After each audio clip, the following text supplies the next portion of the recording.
محبت کے لفظ سے آپ سب لوگ آشنا ہیں، اس کے مفہوم سے آشنا ہیں۔ محبت کے بغیر زندگی زندگی ہی نہیں۔ جب سینے میں دل ہے تو دل بھر بھی ہوگا۔ غالب نے کہا تھا، غم اگرچہ جاں گسل ہے، پہ کیا بچیں کہ دل ہے۔ غم عشق اگر نہ ہوتا غم روزگار ہوتا۔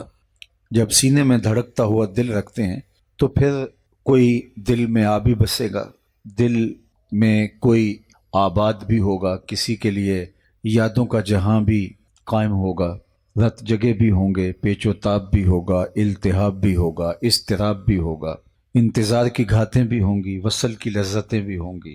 جب دل ہے تو پھر دل کے ساتھ جڑی ہوئی ساری چیزیں ضرور ہوں گی، اور محبت یہ غذا ہے دل کی۔ جس طرح جسم کو اور طرح کی غذائیں چاہیے ہیں تو دل کی غذا اور طرح ہے۔ اقبال نے کہا تھا، قید میں پہنچا تو حاصل مجھ کو آزادی ہوئی، دل کے لٹ جانے سے اس گھر کی آبادی ہوئی۔ چیزیں لٹتی ہیں تو برباد ہوتی ہیں، دل لٹتا ہے تو آباد ہوتا ہے۔ اس لیے دوسرے مقام پہ اقبال نے ہی کہا کہ برق گرتی ہے تو یہ نخل ہرا ہوتا ہے۔ حالانکہ بجلی گرے تو درخت جل کے راکھ ہو جاتے ہیں، لیکن جب عشق کی بجلی دل پہ گرتی ہے تو دل کی آبادی ہی عشق سے ہے۔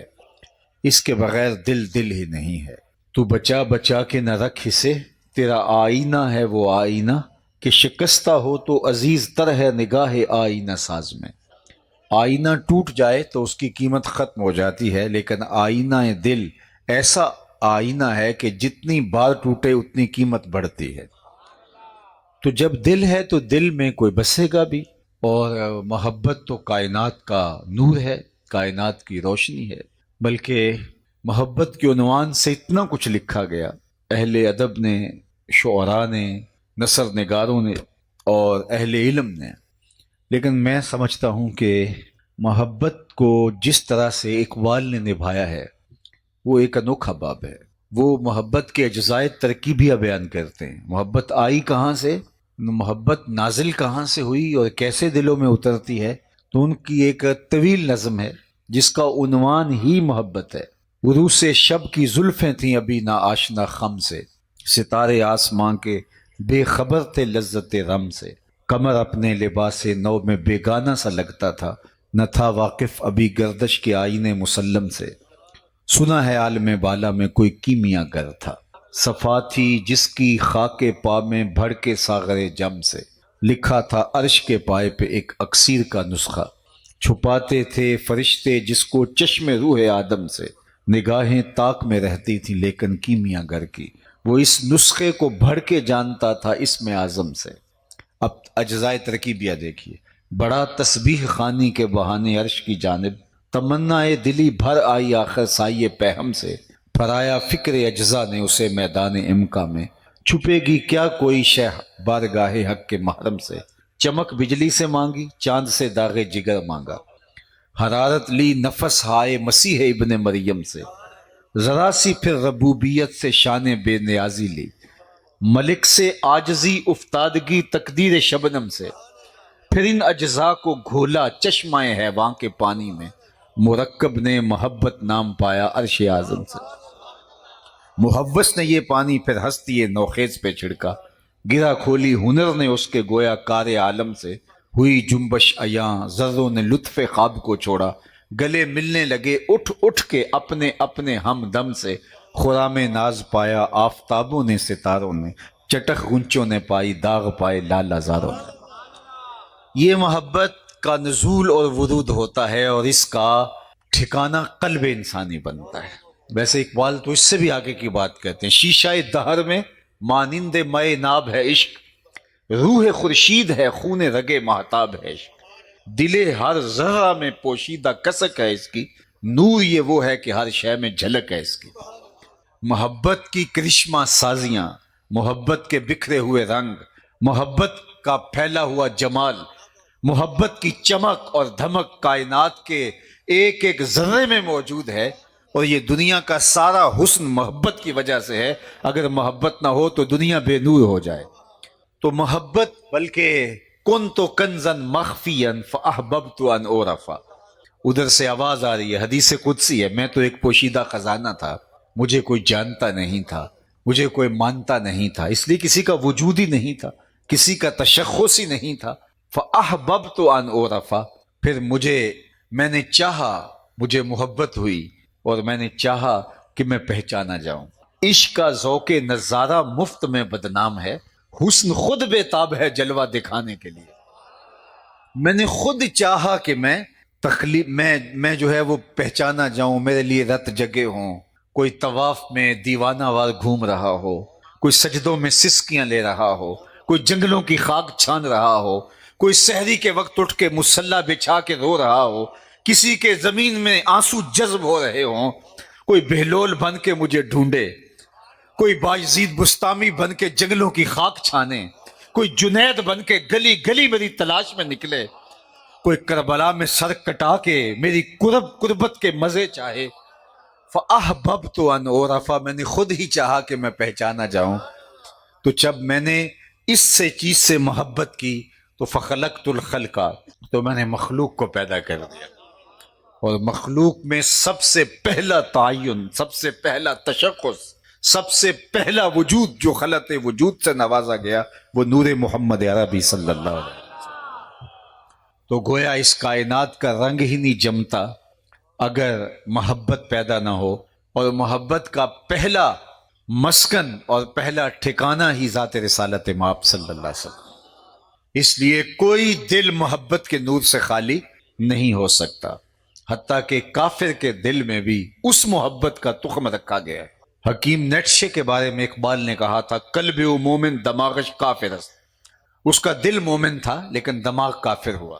لیکن صوفیہ فرماتے ہیں یہ اس ایک شخص کی کہانی نہیں، بلکہ ہر شخص کا دل محبت الہی کے تخم کے نور سے مالا مال ہوتا ہے۔ اور آپ جانتے ہیں کہ جو کاشتکار ہے اس کو بھی کافر کہا جاتا ہے، وہ اس لیے کہ وہ زمین کو کھود کر اس کے اندر بیج کو چھپا دیتا ہے۔ تو کافر کو کافر اس لیے کہتے ہیں، وہ اس تخم کو مار دیتا ہے جو اس کے اندر رکھا گیا ہے۔ کل مولود یولد علی الفطرہ فابواہ یہودانہ او یمجسانہ او ینصرانہ او کما قال النبی صلی اللہ علیہ وسلم۔ تو فطرت کے اندر تو محبت رکھی ہے، تو جب محبت مل جائے، جس سے محبت کرنی چاہیے اس کا در نصیب ہو جائے تو پھر قرار نصیب ہوتا ہے۔ اور اگر وہ مقصود نہ ملے تو انسان اس تسکین کے لیے دائیں بائیں جو ہے وہ سر مارتا ہے، دائیں بائیں گھومتا ہے۔ جب مالک کی دہلیز نہ ملے تو خاک کے اندر عجز تو انکساری تو رکھی گئی ہے، تو اگر مالک کا در نہیں ملے گا تو پتھر کو پوجے گا، اس کی دہلیز نہیں ملے گی تو درخت کے آگے سجدہ ریز ہو جائے گا۔ اس لیے محبت کے لیے دل آماج گاہ ہے محبت کی، تو اگر اس کو محبوب نہیں ملے گا تو کبھی دولت سے محبت کرے گا، کبھی عورت سے محبت کرے گا، در بدری کی خاک چھانے گا، پھر روتا بھی پھرے گا۔ عشق نے غالب نکما کر دیا، ورنہ ہم بھی آدمی تھے کام کے۔ عشق نے پلے کچھ نہیں چھوڑا، پھرتے ہیں میر خار کوئی پوچھتا نہیں، اس عاشقی میں عزت سادات بھی گئی۔ وہ کیسی محبت ہے جو اچھے بھلے جو ہے شخص کو کی عزت سادات بھی لوٹ لیتی ہے؟ وہ کیسی محبت ہے جو غالب جیسے سخنور کو نکما کر کے رکھ دیتی ہے، جو پلے کچھ نہیں چھوڑتی؟ میاں ایک تو وہ محبت ہے جو پلے کچھ نہیں چھوڑتی، اور تیری محفل میں آ کے بدنام ہوئے ہیں، نگاہ زمانہ میں بے نام ہوئے، تو نے وعدہ کیا تھا بچھڑیں گے نہ ہم، تیرے ہی ہاتھوں سے نیلام ہوئے، لٹ گئے، نام بھی باقی نہیں رہا۔ دنیا مجنوں کہتی ہے، نام تو کیس تھا، شہزادہ گلیوں میں دھل گیا، محبت نے اس کے پلے چھوڑا کچھ نہیں۔ یہ ساری محبتوں کے قصے آپ کے ساتھ بھی پیش آتے ہیں، کسی نے بے وفائی کی، کسی نے دھوکہ دیا، کسی نے فراڈ کیا، لیکن آج جس عنوان سے ہم یہ کانفرنس منعقد کیے ہیں، جس محبت کا عنوان ہم چھیڑنے لگے ہیں، وہ بندہ نواز محبت ہے۔ وہاں بندہ بعد میں داغ حسرت نہیں رکھتا کہ یہ کیا ہوا، محبت نے رسوا کر دیا، بلکہ اس محبت کی کہانی پوچھنی ہے تو بلال حبشی سے پوچھو۔ وہ محبت تو اوج ثریا سے پستیوں میں پھینک دیتی ہے، عزت سادات بھی لٹ جاتی ہے، لیکن یہ محبت جب ہاتھ پکڑتی ہے تو حشر کے دن بھی نہیں چھوڑتی۔ یہ محبت بندہ نواز ہے۔ میں آپ سے پوچھتا ہوں، جتنے لوگ میرے سامنے موجود ہیں، کہ جس دور میں میرے حضور تشریف لائے تھے اس دور کے خاقان کا نام کیا تھا؟ تو میں قبلہ مفتی صاحب اور علماء کرام سے نہیں پوچھا، آپ سے پوچھتا ہوں، تو آپ میں سے اکثر یہی کہیں گے کہ جناب ہمیں کیا ضرورت ہے اس کا نام یاد رکھنے کی، چلو میں نے کہا اس دور کے کیسر کا نام کیا تھا، اس دور کا جو بائیڈن تھا، اس دور کی سپر طاقت رومن امپائر کا حکمران، زمانہ اس کا نام بھی بھول گیا۔ میں نے کہا چلو اس دور کی بہت بڑی دوسری سپر طاقت آل ساسان کی حکومت جو 3150 سال سے جو ہے وہ دنیا پر راج کر رہی تھی، مجھے کسرا ایران کا نام بتاؤ۔ تو شاید آپ میں سے بہت تھوڑے لوگ ہوں گے، انگلیوں پہ گنا جا سکتا ہوگا ان کو، جو مجھے کسرا ایران کا نام بتائیں گے، جو اس دور کی سپر دوسری طاقت تھی۔ دنیا کیسر کا نام بھول گئی، دنیا کسرا کا نام بھول گئی، دنیا خاقان کا نام بھول گئی۔ چلو میں اس مجلس میں سب سے کم عمر بچے کو ڈھونڈا اور اسے پوچھا کہ میرے حضور کے مؤذن کا نام بتاؤ، اور وہ سر اٹھا کے بلال حبشی کا نام لیتا ہے۔ یار بادشاہوں کے نام تو مٹ گئے، اقبال یہاں تڑپ اٹھا، اقبال یہ کس کے عشق کا فیض عام ہے، رومی فنا ہوا حبشی کو دوام ہے۔ اس کا نام بھی باقی نہیں ہے، دنیا جانتی نہیں ہے، لیکن بلال کا نام آج بھی دنیا کے کونے کونے پہ گونج رہا ہے۔ یہ عشق بندہ نواز ہے، یہ پستیوں سے اٹھا کے اوج ثریا کی بلندیوں تک پہنچا دیتا ہے۔ وہ عشق نکما کرتا ہے، پلے کچھ نہیں چھوڑتا۔ لیکن جس محبت کی کہانی ہم چھیڑ رہے ہیں، جو عنوان ہمارا موضوع ہے، جس سرنامے پہ ہم جو ہے وہ اپنے دل کی تختی پیش کر رہے ہیں، تو وہ عشق بندہ نواز ہے، پستیوں سے اٹھا کے اوج ثریا تک پہنچا دیتا ہے۔ میں سڑکوں پہ سفر کرتا ہوں، بلکہ میں ایک لطیفہ کے طور پہ کہا کرتا ہوں کہ ایک دن ہم گزر رہے تھے تو ایک بابے نے جھونپڑی لگائی ہوئی تھی، تو اس کے اوپر لکھا تھا بابا سڑکوں والی سرکار۔ تو میں اپنے ساتھی سے کہا کہ یہ تو کنارے والی سرکار ہے، یہ تو سائڈ پہ بیٹھا ہوا ہے، سڑکوں والی سرکار تو ہم ہیں کہ سویر سے لے کر شام تک سڑک پہ رہتے ہیں۔ تو چونکہ سویر سے لے کر شام تک سفر پہ رہتے ہیں تو مسافر کے تجربات بھی فزوں تر ہوتے ہیں، تو گاڑیوں کے پیچھے لکھے ہوئے جملے آپ سفر پہ ہوتے ہیں، آپ بھی پڑھتے ہیں، یہ وہ جو گاڑی چلا رہا ہوتا ہے اس کے نفسیات کا خلاصہ ہوتا ہے۔ تو ایک جملہ کامن ہے جو آپ کو بھی لکھنے پڑھنے میں ملا ہوگا، صنم بے وفا۔ تو میں نے دوستوں سے پوچھا کہ یہ کیا لکھا ہے، تو کہا کہ آپ بھی تو دیکھ رہے ہیں۔ تو میں نے کہا بتائیے اس کا مفہوم کیا ہے، کہا آپ ہی بتائیے۔ میں نے کہا کسی نے کسی سے پیار کیا ہوگا، اب بے وفائی ہو گئی تو اس نے اپنی بھڑاس نکالی ہے، یہ تحریری احتجاج ہے۔ اللہ اکبر، میں نے کہا یہ تحریری احتجاج ہے۔ میں نے کہا صاحب تو نے پیار اس سے کیا جس نے بے وفائی کی، آ تجھے وہ چوکھٹ بتاؤں جو ہاتھ پکڑتے ہیں تو حشر کے دن بھی نہیں چھوڑیں گے۔ ان سے وابستہ تو ہو کے دیکھ، ان سے تعلق جوڑ کے تو دیکھ، وہ پستیوں سے اٹھاتے ہیں اوج ثریا کی بلندیوں تک پہنچا دیتے ہیں۔ تو یہ عشق نکما نہیں کرتا، یہ عشق سرخرو کرتا ہے۔ عشق کی ایک جشن نے کر دیا قصہ تمام، اس جہانے بے کراں کو، اس جہانے بے کراں کو بے کراں سمجھا تھا تو، عشق کی ایک جشن نے کر دیا قصہ تمام، اس زمین و آسماں کو بے کراں سمجھا تھا تو یہ عشق کی کرشمہ سازیاں ہیں کہ وہ پستیوں سے اٹھا کے بلندیوں تک پہنچاتا ہے۔ اور میں اور آپ جن سے محبت کا ربط رکھتے ہیں، جن سے دعوی عشق رکھتے ہیں، وہ تو ایسے محبوب ہیں کہ جو خدا کے بھی محبوب ہیں۔ اس لیے ہماری محبت کا معیار دیکھیے، میرے امام نے کہا تھا جس کا حسن اللہ کو بھی بھا گیا، ایسے پیارے سے محبت کیجیے، یعنی محبت اس سے کیجیے جس کا حسن سب سے فائق ہے۔ اعظم چشتی مرحوم ابھی تک حیرت میں ڈوبے ہیں کہ سمجھا نہیں ہنوز میرا عشق بے ثبات، تو کائنات حسن ہے یا حسن کائنات۔ جب حسن فراواں ہوگا تو عشق بھی فراواں ہوگا، کیونکہ عشق کی گرمی حسن کی کشش سے ہوتی ہے۔ وہ اقبال نے کہا تھا نا کہ فرصت کشم دے دل بے قرار را، یک دو شکن زیادہ کن گز ہوئے تابدار را، کہ حسن جتنا فراواں ہوگا عشق بھی اتنا ہی فراواں ہوگا۔ حافظ شیرازی نے اپنے محبوب سے مخاطبت کرتے ہوئے کہا کہ کائنات کے اندر جیسا عاشق میں ہوں کوئی دوسرا نہیں ہے، اور پھر خود ہی کہا اس لیے کہ تیرے جیسا سونا بھی تو کوئی نہیں۔ تو عشق کی گرمی حسن کی وجہ سے ہوتی ہے۔ تو کائنات میں اگر ابو بکر و عمر جیسے، عثمان و علی جیسے، بلال حبشی جیسے، عمار ابن یاسر جیسے، ملا جامی جیسے آپ کو عاشق نہیں ملیں گے تو حضور جیسا سونا بھی تو نہیں نہ ملتا۔ تو اس حسن کی گرمی سے عشق میں توانائی پیدا ہوتی، عشق میں طاقت آ جاتی ہے۔ اور یہ حسن وہ ہے کہ جس کے عشق اور جس کی محبت میں کوئی ایک گرفتار نہیں ہے۔ دنیا پاگل ہے، دنیا دیوانی ہے، اللہ اکبر۔ اور پھر دوسری بات عرض کروں کہ ایک کے دو چاہنے والے آپس میں رقیب کہلاتے ہیں، یہ تو میرا محبوب تھا تم نے کیوں دیکھا، لڑائی کی نوبت آ گئی، قتل و غارت تک ماجرا جا پہنچتا ہے۔ ایک کے دو چاہنے والے آپس میں رقیب کہلاتے ہیں، لیکن میرے حضور کے اربوں چاہنے والے آپس میں حبیب کہلاتے ہیں۔ باقی محبتیں توڑتی ہیں، حضور کی محبت جوڑتی ہے۔ دل بمحبوب حجازی بستائیم، زیں جہت با یک دیگر پیوستائیم، چوں گلے صد برگ مارا بو یکیس، او کے جانے ای نظامو او یکیس، مست چشمے ساکیے بتہاستیم، در جہاں مثل مو می نازتیم، ہزاروں قومیں وجود میں آئیں، دہر میں خشک و تر کے رشتے سے، ہم نے بنیاد دوستی رکھی یاد خیر البشر کے رشتے سے۔ میری آپ سے کوئی رشتہ داری تو نہیں ہے، کوئی کاروباری سانج بھی نہیں ہے، لیکن آپ کی پیشانیوں پہ لکھا ہوا پیار، آپ کی پتلیوں کے اوپر لکھی ہوئی محبت، اور میرے دل میں آپ کے لیے محبت کا ایک امٹتا ہوا جہاں، یہ کیسے پیدا ہوا؟ محمد کی وساطت سے۔ محبت تیری میری ہے، محبت اصل ہے ان کی، نہ تیری ہے نہ میری ہے۔ تو یہ بنیاد ہے محبت کی، اور اسی لیے ہم کہتے ہیں اگر کائنات کو جوڑنا چاہتے ہو تو حضور کی محبت کے سائے میں آ جاؤ۔ اقبال کے سارے کلام کا رس نچوڑو تو خلاصہ یہ نکلتا ہے کہ محمد سے وفا تو نے تو ہم تیرے ہیں، یہ جہاں چیز ہے کیا، یہ جہاں چیز ہے کیا، لوح و قلم تیرے ہیں۔ اور کبھی بولے کہ قوت عشق سے ہر پست کو بالا کر دے، دہر میں عشق محمد سے اجالا کر دے۔ تو چراغاں حضور کے نام سے ہو گئی، محبت حضور کے نام سے ہمارے اندر توانائی پیدا کرے گی۔ محبت پھر مشکل سے مشکل کام کرنے کے لیے بھی جھجک محسوس نہیں کرتی۔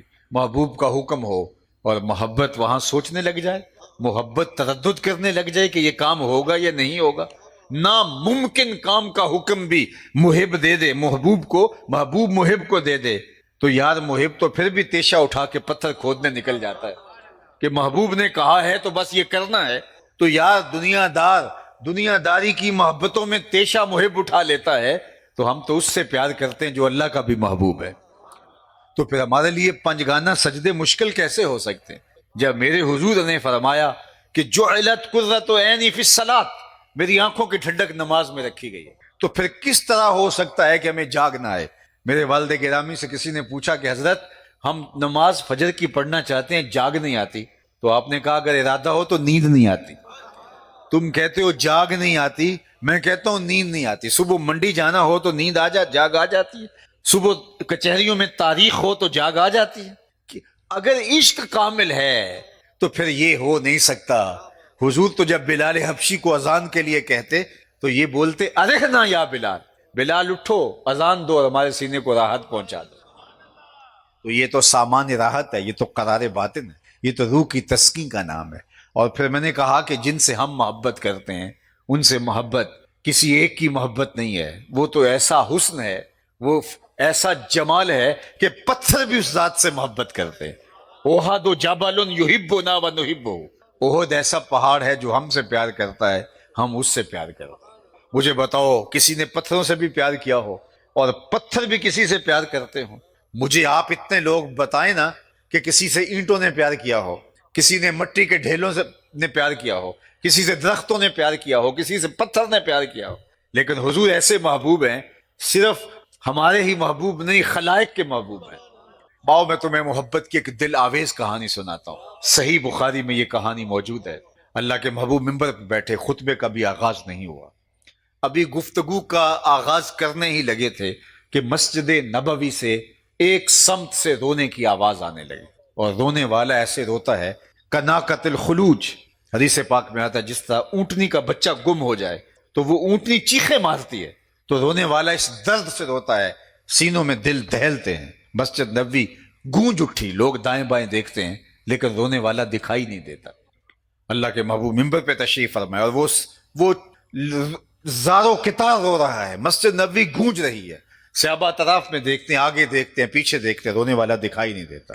روایت بخاری کی ہے، فنزل النبی صلی اللہ علیہ وآلہ وسلم عن المنبر، جب آواز بہت بلند ہو گئی اور مسجد نبوی گونجنے لگی، صحابہ کے ڈھونڈنے کے باوجود رونے والا دکھائی نہیں دے رہا، تو حضور خود منبر سے نیچے اترے اور ایک سمت چلے، کھجور کا ایک خشک تنا پڑا تھا، حضور نے جا کے اس کو آغوش میں سمیٹ لیا۔ تب جا کے صحابہ کو پتا چلا کہ رونے والا کون ہے۔ رونے والا کوئی انسان نہیں ہے، کھجور کا خشک تنا تھا۔ حضور واز کرتے تھے، یہ پڑا تھا دیوار کے ساتھ، ٹیک لگا کے حضور گفتگو کرتے تھے۔ لوگوں نے کہا کہ لوگ زیادہ ہیں، پیچھے والوں کو بھی حضور دکھائی دینے چاہیے، تو ممبر بنا لیا گیا۔ آج پہلے دن حضور ممبر پہ بیٹھے تھے، اس کی ضرورت نہیں رہی تھی، اس تنے کو اٹھا کے مسجد نبوی کے کونے میں ڈال دیا۔ جب حضور ممبر پہ بیٹھے تو وہ صدمہ گوارا نہیں کر پا رہا، اور ایسے روتا ہے جس طرح بچے روتے ہیں۔ رومی نے کہا تھا کہ استنے ہنانا در ہجر رسول زار می نالت چو ارباب عقول، جیسے عقل مند لوگ روتے ہیں اس طرح وہ روتا ہے، اور اس کی آہیں، اس کی سسکیاں، اس کی چیخیں اور اس کی آوازیں مسجد نبوی میں گونج رہی ہیں۔ حضور ممبر سے اترے اور جا کے اس کو اپنی آغوش میں سمیٹا۔ جس طرح بچھڑا ہوا بچہ ماں کی گود میں آئے تو اس کی ہچکیاں بند جاتی ہیں، اس کی گھگی بن جاتی ہے، تو اس کی ہچکیاں بند گئیں۔ حضور اس کے اوپر شفقت کا ہاتھ پھیرتے رہے، بتدریج اس کی ہچکیاں کم ہوتی رہیں، پھر وہ خاموش ہوا۔ حضور دوبارہ ممبر پہ آئے، صحابہ کی آنکھوں میں سوال پھیل چکا تھا، کیا درخت بھی روئے ہیں اور وہ بھی کٹا ہوا تنا، خشک تنا؟ صحابہ سوال پوچھنا چاہ رہے تھے، آنکھوں میں استجاب تھا۔ حضور ممبر پہ تشریف لائے اور صحابہ کی آنکھوں میں پھیلے ہوئے سوال دیکھے تو خود ہی فرمایا، لو لم افعل ہاکذا لحن الی یوم القیامہ۔ صحابہ اگر میں ممبر سے اتر کے خود جا کے اپنے عاشق کو یوں تسلی نہ دیتا، یہ قیامت تک روتا ہی رہتا۔ لوگ مسجد نبوی کی زیارت آتے، اس کی چیخیں سنتے، اس کی سسکیاں سنتے، اس کی آہیں سنتے۔ اللہ کے محبوب نے اس کو خاموش کروایا۔ یا درختوں کے کلیجے میں حضرت محمد بن سیرین رضی اللہ تعالیٰ عنہ جب یہ حدیث بیان کرتے زاروں کے تار رو پڑتے، کہا ایک درخت کے کلیجے میں حضور کا اتنا پیار ہے، ہم تو سینے میں دھڑکتا ہوا دل رکھتے ہیں۔ اللہ اکبر۔ امام احمد بن حنبل نے اپنی مستند میں روایت ذکر کی ہے کہ حضور کے گھر میں ایک ممولہ تھا، اور آقا کریم جب گھر ہوتے تو وہ کسی کونے میں بیٹھ کے حضور کو دیکھتا رہتا، حضور کے چہرہ انور کو تکتا رہتا، اور آقا کریم جب گھر سے باہر تشریف لے آتے تو بے چین ہو جاتا، اس طرح مضطرب ہو جاتا، کبھی چھت پہ، کبھی دیواروں پہ، کبھی دروازے پہ، کبھی ادھر کبھی ادھر، بے چینی میں اس کا وقت گزرتا۔ جب حضور دوبارہ گھر تشریف لے فسکانہ تو اس کے دکھی دل کو قرار مل جاتا۔ درختوں کے کلیجے، پتھروں کے سینے اور کائنات کا ایک ایک ذرہ حضور کی محبت میں پگھل رہا ہے۔ کیسا پیار اللہ نے محبوب کے لیے کائنات کے کلیجے میں رکھ دیا۔ اور جہاں تک عاشقوں کی کہانی ہے، صحابہ کی زندگیاں پڑھ کے دیکھ لیجیے، حضور سے ان کی محبت کی کہانی۔ ابو ہریرہ سے بولتے ہیں، یا ابو ہریرہ زرنی غبہ لتزدد حبہ، ہر وقت پاس بیٹھے رہتے ہو، کبھی اٹھ کے بھی چلے جایا کرو، ایک دن چھوڑ کے ملا کرو، محبت بڑھے گی۔ تو کہا ٹھیک ہے حضور، جاتا ہوں۔ تو الٹے پہنچ جا رہے ہیں کہ چلو اب کل ملیں گے، تو اتنی دیر تو حضور کا چہرہ دیکھوں۔ تو راستے میں کھجور کا تنا تھا اور ایک ستون بنا ہوا تھا، جب اس کی اوٹ سے گزرنے لگے اور چند سیکنڈ کے حصوں کے برابر حضور کا چہرہ نظر نہیں آیا تو دوڑ کے آ کے بیٹھ گئے۔ حضور ایک دن کیسے گزرے گا، چند لمحے بھی نہیں گزرتے۔ حضرت ثوبان کی کہانی دیکھ لیجئے، حضرت ثوبان کو حضور نے دیکھا تو وہ کمزور ہوئے ہیں، تو کہا کہ کوئی بیماری ہے تمہیں؟ کہا کوئی بیماری نہیں۔ تو کہا تمہارا کیا حال ہے؟ کہا ایک خیال نے مجھے کمزور کر دیا۔ پوچھا وہ کون سا خیال؟ کہا سوچتا ہوں جنت میں گیا بھی تو کسی نچلے درجے میں ہوں گا، اور آپ نبیوں کے ساتھ اوپر والے درجے میں ہوں گے، تو میں سوچتا ہوں کہ آج تو جب دل اداس ہوتا ہے آپ کو دیکھ لیتے ہیں، قیامت کے دن جنت میں کیا بنے؟ لوگ جنت کی دعائیں مانگتے ہیں، اور وہ صحابی جو ہے وہ اس غم میں کمزور ہو گیا ہے کہ جنت میں حضور کا دیدار ہوگا یا نہیں ہوگا۔ اللہ اکبر۔ لیکن جنت تو مقام ہی ایسا ہے کہ جس میں جو چاہو گے وہ ملے گا۔ وَلَكُمْ فِيهَا مَا تَشْتَهِي أَنفُسُكُمْ۔ کسی نے کہا کہ جناب کوئی ایسا واقعہ بتائیں کہ جنت کا شوق اور بھی بڑھ جائے۔ کہا جنت میں حضور ہوں گے، شوق فراواں بڑھ جائے، حضور علیہ الصلوۃ والسلام کی کا دیدار وہاں جنت میں ہوگا، وہ کیا منظر نامے ہوں گے۔ ایک صحابی آتا ہے کہتا ہے متی الساعہ یا رسول اللہ، حضور قیامت کب آئے گی؟ آقا کریم فرماتے ہیں ما عادت لہا، تو نے تیاری کیا کر رکھی؟ شاگرد پوچھے کہ استاد پیپر کب ہوں گے؟ تو استاد کو یہی محسوس ہوگا اس کی تیاری خوب ہے، اس لیے بےتاب ہے کہ امتحان کب ہوں گے۔ متی الساعہ، قیامت کب آئے گی؟ لوگ تھر تھر کانپتے ہیں قیامت سے، اور وہ پوچھتا ہے حضور قیامت آئے گی کب؟ اللہ اکبر۔ فرمایا کہ ما عادت لہا، تو نے تیاری کیا کر رکھی ہے؟ کہا اللہ اور اس کے رسول سے پیار کرتا ہوں۔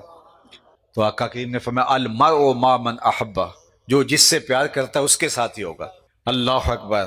حضرت انس فرماتے ہیں رضی اللہ تعالیٰ عنہ، ایمان لانے کے بعد سب سے زیادہ اگر ہمیں زندگی میں کوئی خوشی ہوئی تو حضور کا یہ فرمان سن کے کہ آج بھی حضور کی قربت میں ہیں، جنت میں بھی حضور کی قربت میں ہوں گے، اور وہ کیا مزے ہوں گے اور وہ کیا کیفیت ہوگی۔ تو محبت میری اور آپ کی زندگی کا سرمایہ، اور حضور کی محبت کے بغیر ہم جی نہیں سکتے، اور حضور کی محبت، حضور کا پیار ہمارے لیے سرمایہ حیات ہے۔ لیکن صرف محبت ہماری زبان کی نوک پہ نہیں، ہمارے دل کی اتھاہ گہرائیوں میں۔ محبت کا مرکز زبان نہیں ہے، محبت کا مرکز جو ہے وہ ہمارا قول نہیں ہے، محبت کا مرکز قلب ہے، محبت کا ٹھکانہ ہی دل ہے۔ اس لیے جب دل محبت میں مغلوب ہوتا ہے تو پھر ادائیں محبوب کی چاہت کی مطابقت میں ہوتی ہیں۔ تو یہ کیسے ہو سکتا ہے کہ ہم حضور سے محبت کریں لیکن آقا کریم کے بتائے ہوئے طریق کے مطابق نہ چلنے پائیں؟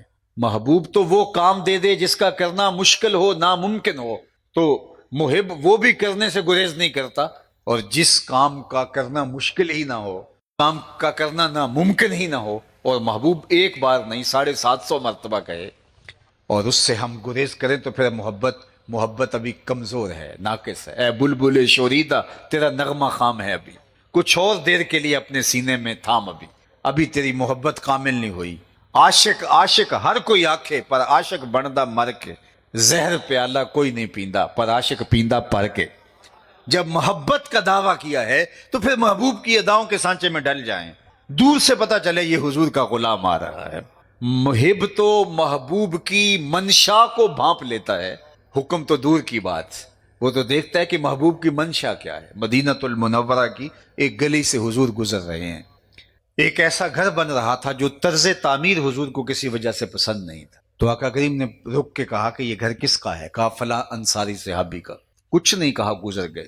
کسی نے صحابی کو جا کے بتایا حضور گزرے تھے، تیرا مکان دیکھا تھا، چہرے پہ پسندیدگی کے آثار حویدہ نہیں ہوئے، شاید حضور کو پسند نہیں آیا، شاید حضور کو پسند نہیں آیا۔ اس نے کدال پکڑا اور اس کو زمیں بوس کر دیا۔ 2-4 دن کے بعد دوبارہ گزران ہوا، ملبے کا ڈھیر پڑا دیکھا، اس صحابی کو بلایا، کہا میں گزرا تھا، تیرا مکان دیکھا تھا، آج کیا دیکھ رہا ہو؟ کہا حضور میں نے گرا دیا۔ فرمایا کیوں؟ عرض کی سنا تھا آپ کو پسند نہیں، سنا تھا آپ کو پسند نہیں، میں سر سے لے کر پاؤں تک دیکھوں، میرا کیا کیا حضور کو پسند نہیں، عقیقے سے لے کر ولیمے تک دیکھوں، میرا کیا کیا حضور کو پسند نہیں، نجی زندگی سے لے کے طرز سیاست تک دیکھوں، میرا کیا کیا حضور کو پسند نہیں۔ محمد دی زیارت محمد دے رنگ وچ، اے ٹھگ بازیاں جانے پیارا محمد۔ محبوب کا حکم ہو، وہ تو محبوب کا حکم ہے۔ اللہ کے محبوب نے فرمایا حضرت عبداللہ ابن رواحہ کو، جب جنگ موتا پہ ان کو روانہ کیا، فرمایا کہ تم لوگوں کو لے جاؤ اور جنگ موتا پہ چلے جاؤ۔ یہ جمعرات کا دن تھا۔ حضرت عبداللہ ابن رواحہ نے سوچا کہ پتہ نہیں دوبارہ حضور کی زیارت بھی ہوتی ہے کہ نہیں، اور جنگ موتا میں ان کی شہادت بھی ہو گئی۔ تو انہوں نے سوچا کہ میں صحابہ کو بھیج دیتا ہوں، اور میرے پاس تیز رفتار گھوڑا ہے، تو میں رات یہاں ٹھہرتا ہوں مدینے میں، صبح حضور کے پاس جمعہ پڑھوں گا، زیارت کروں گا، اور پھر ان کے ساتھ جا کے ابھی وہ چند منزلیں گئے ہوں گے تو ان کے ساتھ شامل ہو جاؤں گا، اور حضور کے حکم کی تعمیل ہوگی۔ تو انہوں نے صحابہ کو بھیج دیا، قافلہ تیار کر کے روانہ کیا، اور خود رک گئے۔ جب جمعہ کی نماز کے لیے حضور علیہ الصلوۃ والسلام تشریف لائے اور خطبے کے لیے ممبر پر بیٹھے، تو مجمع میں ابن رواحہ کو بیٹھا دیکھا۔ تو فرمایا ابن رواحہ، میں نے تو کہا تھا کہ ان لوگوں کو لے کے چلے جاؤ اور تم یہاں بیٹھے ہو۔ عرض کی حضور میں نے قافلہ روانہ کر دیا، میں کچھ ٹھہر گیا ہوں، رک گیا ہوں، میری آرزو تھی کہ آخری بار آپ کے چہرے کو دیکھ لوں، نہ جانے پھر دوبارہ ملاقات بھی ہوتی ہے یا نہیں ہوتی۔ تو اللہ کے محبوب نے فرمایا ابن رواحہ، زمین اور آسمان کے درمیان جتنی جگہ ہے یہ اگر سونے سے بھر جائے اور تم اس کو راہ خدا میں خیرات کر دو، تم ان لوگوں کے اجر تک نہیں پہنچ سکتے جو کل چلے گئے ہیں، کیونکہ وہاں حکم تھا حضور کا، اور یہاں اللہ کے محبوب علیہ السلام کی زیارت کا شوق، تو محبت میں امر غالب ہوتا ہے۔ اللہ اکبر۔ تو محبوب کا حکم اور ہمیں پرواہ ہی نہ ہو۔ مدینہ المنورہ میں حضور تشریف فرما تھے، تو ایک صحابی آئے، انہوں نے حضور سے سلام لینا چاہا، تو حضور نے رخ پھیر لیا۔ وہ سمجھے کہ شاید اتفاقاً ایسا ہو گیا، رش میں ہو جاتا ہے، تو جدھر رخ پھیرا ادھر سے جا کے سلام پیش کیا، تو آقا نے پھر رخ پھیر لیا۔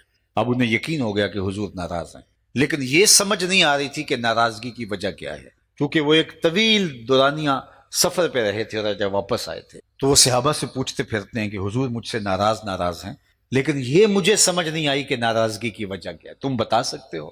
ہمارا بڑا تو ناراض ہو جائے اور ہمیں پتہ نہ ہو، ہم اس سے ناراض ہو جاتے ہیں، لیکن وہ پوچھتے پھر رہے ہیں کہ حضور ناراض ہیں، مجھے سمجھ نہیں کیوں ناراض ہیں، لیکن آپ بتا سکتے ہو؟ انہوں نے کہا تو نے یہ جو سونے کی انگوٹھی پہن رکھی ہے، حضور اس کو منع فرما چکے ہیں، آتش دوزخ کا انگارہ قرار دیا ہے، تو شاید ناراضگی کا سبب یہ ہو۔ آگے بڑھے، انگوٹھی اتار کے پیش کرتے ہوئے کہا